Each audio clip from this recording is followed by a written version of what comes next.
Good morning. I wanted to introduce a fantastic, groundbreaking suggestion to teachers, parents, and students about how to approach their AQA GCSE English Language Paper 1 exams. The title of this video is Mastering Exam Strategy, Not the Questions.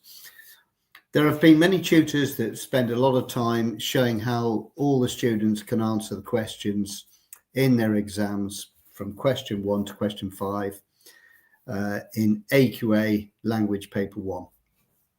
And I can do that as well, but this is not about the questions. This is about how we approach the exam, how students should think in another way. And also it may impact on how teachers teach in the classroom, or parents, if homeschooling, how they want to make sure that their children are getting the most impact out of an exam. The psychology of the exam is probably one of the biggest challenges that students have in their young lives. Teenagers, when we think about them, tend to be the type of age group that sleep in longer when it comes to weekends and want to have more sleep. However, when it comes to the exam, science and psychology has proven that actually, if you're in a situation where you build up nerves for an exam, the adrenaline that's released is quite enormous. And this adrenaline, if not actually used appropriately, can actually affect performance in an exam, or nerves can overtake. The production of cortisol increases, and overproduction of cortisol, when it goes into the bloodstream, makes students anxious and panicking. So I, for a long time, have advocated that exam strategy is as important as actually being able to understand the questions and answer those questions, and structuring the answers. So structuring the answers are all very well, but if you're nervous, your mind can go blank. So what do I suggest? And it's something I've been advocating for some time. When we do exams, when students do exams, we know that there is no particular order they have to do it in. In AQA, there's nowhere on the exam where it says you have to do question 1, question 2, question 3, question 4. I mean, there's been flippant sort of ideas that if you just do question 1, it gets you into the exam. No, that's completely wrong. If you're in a state of anxiety, you need to go for the biggest question. And I've always suggested that the student should do the question 5, the section B, picture, description, or the story title, should do this first.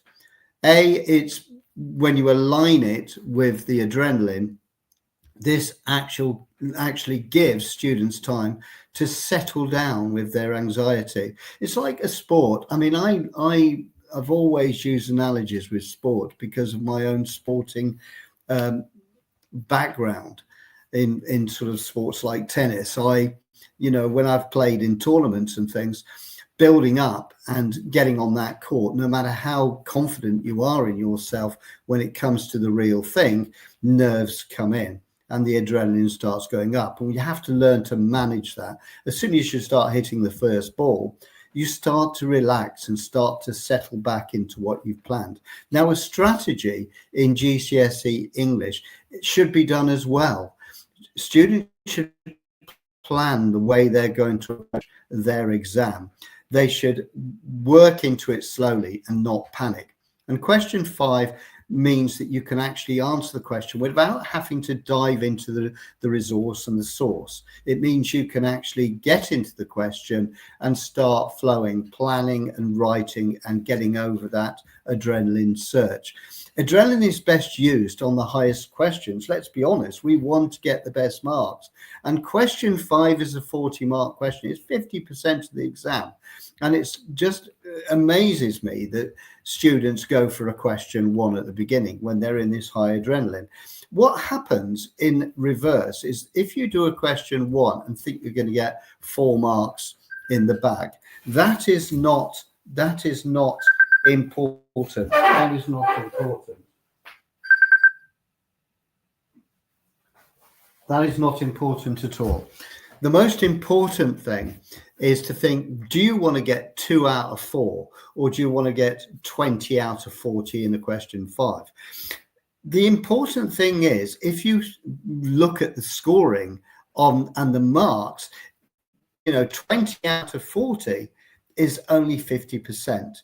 2 out of 4 is only 50%, but it's not getting you many marks. So the actual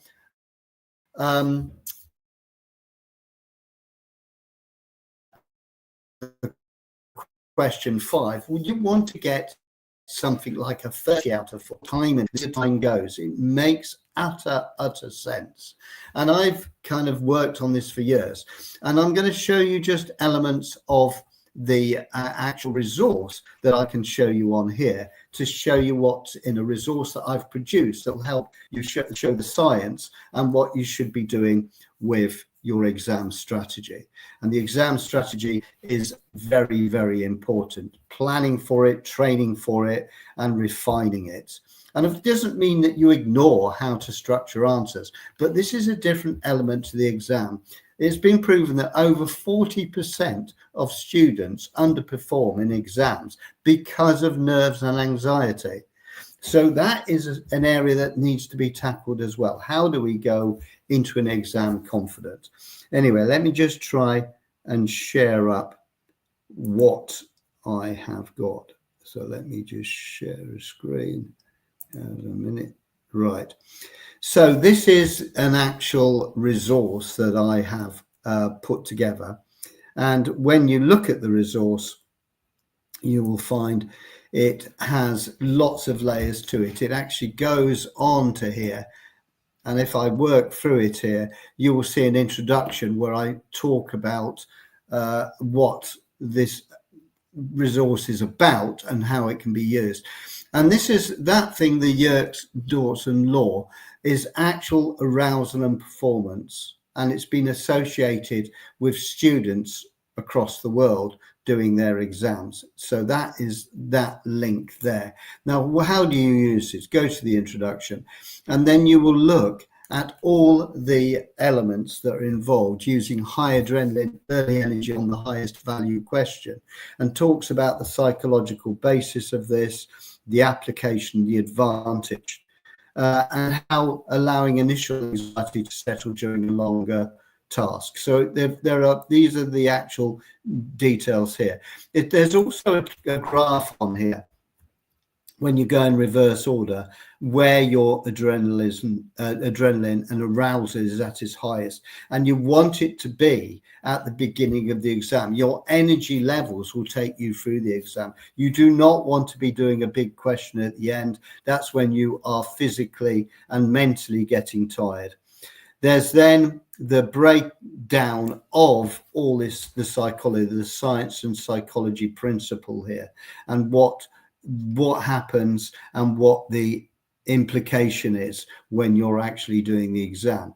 And then after this, I have developed the AQA Language Paper 1 strategy, where you're actually looking at times. And I've always advocated that the 1 hour 45 minutes, which is the length of the actual exam, should be converted into minutes, because if you're dealing in shorter measurements of time, like 105 minutes, it means you are literally taking control. And this is the strategy. Look, start quick scan of the exam papers, 2 minutes, and that means you've got 103 minutes left. And then you look at the section 5, and I'm saying that your actual amount of time that you spend on this particular 40-mark question is 40 minutes.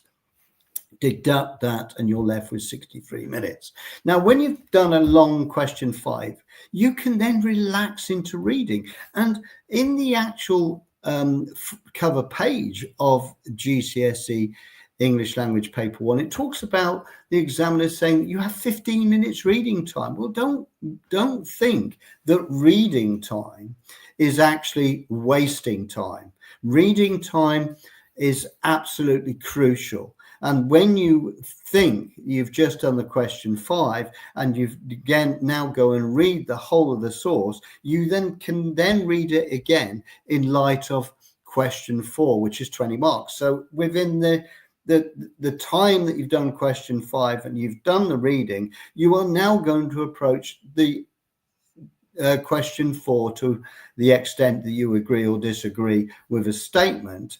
And that means you're already covering 60% of the exam. And I won't go through the rest of it, but you look as it goes down.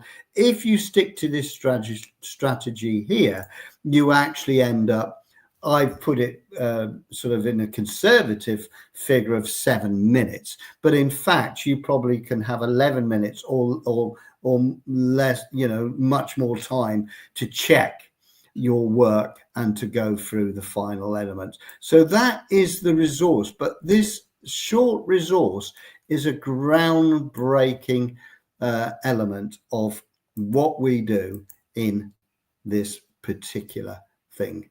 So it's all very important that we put all our efforts now about strategy. Students that start to feel more confident and know they're in control of the exam do a lot better. What happens is most students often feel that the exam is in control of them.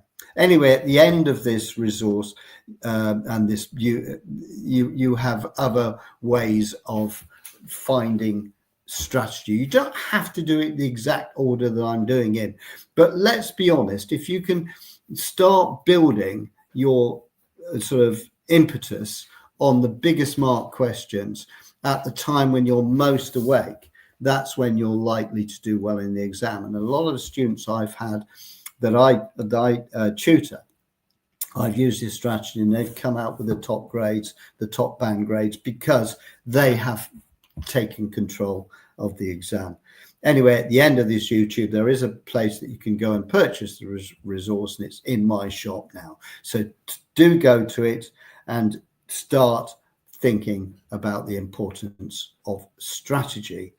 And the questions, if you want to look at how to do the questions, there's always the superb Mr. Bruff, who will teach you about every single question. I do them as well, but he does them in a great way too. Thank you very much for your time.